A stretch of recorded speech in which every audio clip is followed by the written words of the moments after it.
Hello dear viewer, welcome back. Today we will set up quality production and upcyclers to craft every single item in rare quality. In Factorio 2.1, space casinos have been erased from existence, which means we need a new way to get the basic resources, iron, copper, coal and stone, plus tungsten, in rare quality. Why rare? We haven't been to Gleba and Akilo yet, so the epic and legendary tier is still unlocked. Rare items are amazing though, and the perfect way to transition to a megabase. Before we set up proper quality upcycling, time to tear down the old foundries that carried us through the previous episodes. Up next, we are setting up our very first recycler on Volcanoes to process uncommon plastic, aiming for that sweet chance at a rare upgrade.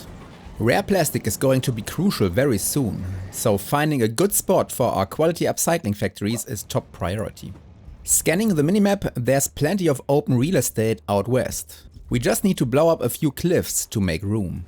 Since I left my engineer on Fulgora, the bots are doing all the heavy lifting, while I command everything through remote view.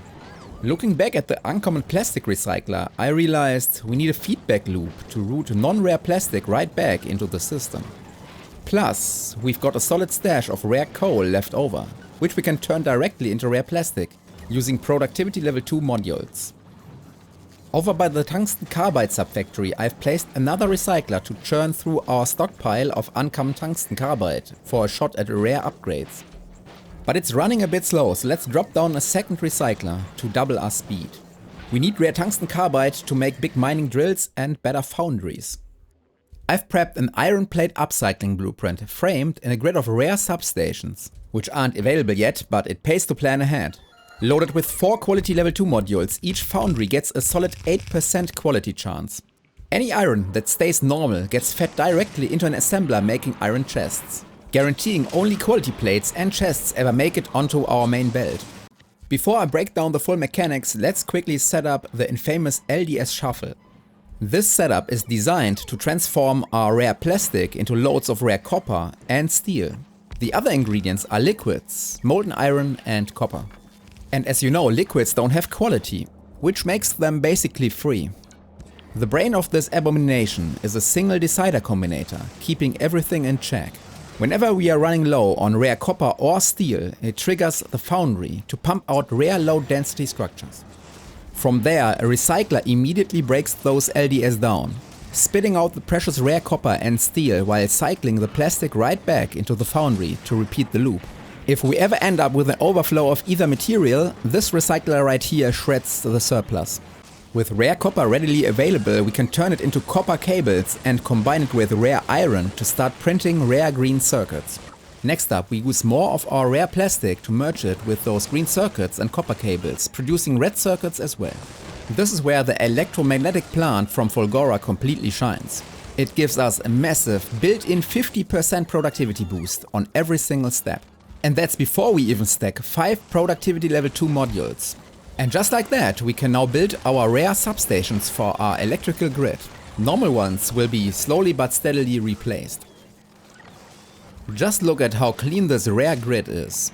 Stepping up to rare quality bumps our supply area, straight from an 18x18 square to a massive 22x22 square. I moved the substation production and replaced it with a production for blue circuits, because the next items we have to focus on and put our resources into are better modules in rare quality. Rare quality level 2 modules bump up the quality from plus 2% to plus 3.2%, a 60% increase. Similarly, rare productivity level 2 modules provide 9.6% productivity instead of 6%. This will significantly improve the input to output ratio of our rare materials. Rare plastic is about to run out, which means it's finally time to construct a proper quality plastic upcycling subfactory. This is a blueprint, and we are dropping it directly south of our iron upcycler. Once fully operational, this thing is going to produce decent quantities of both rare plastic and rare coal. Loading up our big mining drills with quality modules makes the entire production chain way more efficient. Now having mixed quality coal creates a new problem for our train loader. We need to update the filter setting on the inserters to support coal in every possible quality. We also have to fix the schedule and go from full cargo inventory to inactivity. Full and empty doesn't really work with mixed quality items. Let's hop in the train and head straight back to the main base so we can mirror this exact filter setup on the train unloader as well. Next, we have to connect the flow of mixed quality coal to our new quality upcycler. It has an outgoing belt for normal quality coal, which will then supply the base, and its coal liquefaction and normal plastic production. Watch as the coal enters the upcycler. Normal coal will take a sharp left turn towards the base, but if the belt backs up, normal coal will then be used for upcycling. We turn rare, uncommon and normal coal into plastic. The chemical plant processing rare coal has productivity modules, since there's currently no higher quality tier. The other blocks processing uncommon and normal coal use quality modules. The 3-splitter combination I'm utilizing is my well-known Fulgora non-blocking splitter. Meaning, if we cannot process incoming coal of a given quality tier fast enough, we do not block the belt. Instead, coal will pass the chemical plants and will be recycled directly on the left side in a dedicated coal-only recycler. This is less efficient than upcycling, but in this case, the incoming coal is just excess that had no other place to go. Neither main base nor upcycling block. The resulting normal and uncommon plastic from the upcyclers will enter a new recycling loop, where we try to increase quality by recycling on the right. And round it goes. Rare plastic will be filtered out and stored. In the meantime, our coal big mining drills slowly start spitting out quality coal. But then I realized that the train unloader is actually bad for mixed quality, so I added 2 dedicated inserters to remove quality coal, which causes a new problem. Instead of quality coal being randomly mixed into the stream of coal, it will be packed together tightly. Too many items in too little time for the buffer leading to our upcyclers, resulting in some of the quality coal passing the non-blocking splitter combo. To fix the issue, I added a chest to increase the buffer size significantly. No more items flying past. At the same time, these chests are connected to the logistic network. Uncommon coal is actually important later. Earlier, I skipped the rare iron upcycler explanation, since the Subfactory wasn't fully built yet. In general, the idea is to utilize the iron chest recipe for upcycling. It has a very low 0.5 crafting time, transforming 8 iron plates per craft. Additionally, recycling iron chests is insanely fast. The perfect upcycling combination. The foundries will output uncommon and rare iron on those belts, while normal iron will be crafted into iron chests directly. An iron chest is made out of 8 iron plates. With this strategy, the quantity of items on the belt is significantly reduced. Think about it, more than 80% of iron plates end up normal, even with rare quality modules. So if we look at this piece of belt right before entering the splitter, only 5 possible items can arrive here. Uncommon or rare iron, and iron chests in all 3 qualities. The splitter filters rare iron out, and then it will be stored in a storage chest. While chests, no matter the quality, will turn left in this splitter and end up at a quality recycling block on the right. Chests will be recycled back into 2 iron plates, possibly at a higher quality. But it can also happen that a normal chest might yield normal iron plates. Since we loop the resulting iron plates back to our initial splitter, filtering out rare iron, we have to deal not only with uncommon iron, but with normal iron as well. That's what these assemblers are for. Uncommon iron will take a left turn and arrive at the assemblers at the top, where it will be turned into at least uncommon chests. The likelihood of rolling rare is very high, while normal iron plates will be crafted into normal chests down there. Crafting level 2 quality modules and replacing the normal ones is top priority at this point. I don't want to waste any rare resources on other items before this crucial upgrade. Actually, plastic isn't the bottleneck anymore. We have to produce more rare iron. Having faster foundries would be great, so let's focus on a tungsten carbide upcycling factory next. I'm building it over here, south of our labs and near the metallurgic science production. To supply it, we have to connect the main tungsten ore belt and reroute in normal coal. Additionally, there are a couple of requester chests so that bots bring us uncommon and rare coal. We first try to craft tungsten carbide no matter its quality, but even if tungsten passes the row of assemblers, there's a quality recycling block on the right. Right now the whole system is running purely on tungsten recycling because I haven't actually hooked up the sulfuric acid pipeline yet. Over here we've got a non-blocking splitter routing normal tungsten ore straight over to our metallurgic science factory. Let me quickly connect the pipeline. Now that the acid is finally flowing in, the tungsten carbide crafting is officially kicking off. Wait a second, looking at this layout again, that splitter for the normal tungsten ore actually needs to sit completely before the recycling block. Otherwise, half of the tungsten carbide will be recycled, even though we might need it for our science production. Let's clean that up. I'm going to have to shift a few components around. Sometimes the blueprints I create in advance aren't perfect right away and need some improvements. A bit of fine-tuning and shifting here and there, and now I'm satisfied. This should now work as expected, but there's currently only normal tungsten ore coming in from the left. Let's change that and slap some quality modules into these big mining drills pulling up tungsten ore. Sure, upcycling normal ore through the loops works fine, but our ratio of raw ore to high quality rare tungsten carbide is going to be so much better if we can roll higher quality ore straight out of the ground. With this new setup up and running smoothly, we can finally clean up the absolute spaghetti mess of our old tungsten carbide factory. I love streamlining the base after a better solution has been established. Since we are now producing rare tungsten carbide, we can set up the production of foundries in rare quality. They are 60% faster than normal ones, which will improve our iron upcycling factory. To craft them we need refined concrete, which relies on stone. We need a reliable way to get our hands on rare stone, and honestly, the simplest path forward is to just straight up upcycle calcite. Yep, calcite.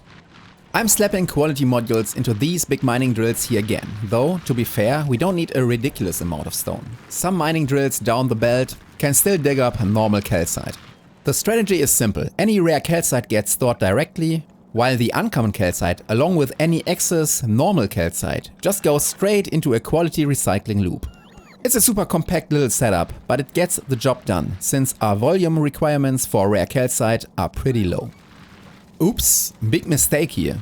Mixed quality calcite absolutely cannot leak onto this belt heading right towards our main base. The quality calcite will contaminate everything. Let me quickly flip the belt direction around to feed it back into our recycling loop. Then we'll route a clean fresh belt strictly for pure normal calcite. Alright, perfect. This has to work as expected now. One last critical fix, since this belt running south feeds right into our power production. We need to set up splitter priority here immediately. The last thing we want is an accidental blackout, because the power grid got starved out of calcite. We can now turn the rare calcite into rare stone using the molten copper from lava recipe. Lava is an infinite resource, and combined with rare calcite we spit out rare stone. The resulting molten copper will be used by our main base, and we installed fluid voiding in a previous episode, so this won't clog. Crafting stone this way is very efficient because the foundry provides plus 50% productivity. Plus 4 productivity modules. We can then turn the rare stone into stone bricks using an electric furnace. To speed things up, I install a beacon with speed modules. The way I take rare calcite from the belt can potentially clog up the upcycler. Once again, I will deploy my non-blocking Fulgora splitter. If the rare calcite chest is completely full in the future, rare calcite can pass the splitter and will be recycled. Remember, we needed rare refined concrete to craft foundries, so the next step is setting up the production of rare concrete. I decided to build a local dedicated water supply. With this out of the way, we can now finally make rare refined concrete and craft the first rare foundries. I will use them immediately to improve the iron plate upcycling factory, which, if you take a close look, is already equipped with quite a lot of rare quality modules. Upgrading to rare foundries is a 60% speed boost. Since we cannot speed things up with speed modules, because speed modules decrease the quality chance. At this point, still lacking some quality modules and rare foundries, we already reach close to 100 rare iron per minute. This train loader seems to have some kind of side bias. Do you see how coal is accumulating on the right hand side of the belts? For some reason this only happens when loading mixed quality items. For this task I have to redesign the way inserters grab items from the belts. Back in 2024 in my Desert Death World Megabase I used this method. The splitters put items on a perpendicular belt, so that the inserters now always grab from the far side. This is actually beneficial for the inserter swing frequency. Maybe this will be worth a dedicated technical video in the future. Anyways, the transportation of quality coal is now super smooth. Planet Gleba and its science pack will unlock the plastic productivity research in the future. With more and more plastic productivity, the need for quality coal will decrease. Which brings us back to the quality bottleneck, iron plates. At this point in time we upgraded all foundries to rare quality, and also all quality modules are rare. We can now finally assess the production rate of this blueprint, which sits at round about 150 rare iron per minute. We can now shift our focus towards the mall. Crafting normal modules doesn't make sense anymore, and I set up the production of important rare intermediates over here. My goal is to produce every single item that provides a quality bonus in rare quality on all planets. To speed this process up even more, I decided to simply copy-paste the entire iron upcycler. This will bump up the rare iron production rate to 300 per minute. This will hopefully be sufficient for our next goal, which is to build a huge mall for everything rare. Most notably, rare speed modules level 3, beacons and all entities required for production and storage, like chests, inserters, assemblers, but also bots, roboports and rare turbines. The old mall can be safely deconstructed to make some space for next episode, where we will use these beautiful rare items to let the science per minute rate skyrocket. Or will we visit my favorite planet, Gleba, next? Dear viewer, thank you so much for watching. If you aren't subscribed yet, it's free. A special thanks to my Patreon supporters. Normal supporters have access to all blueprints, while rare supporters can also download all save games. See you next time. Bye.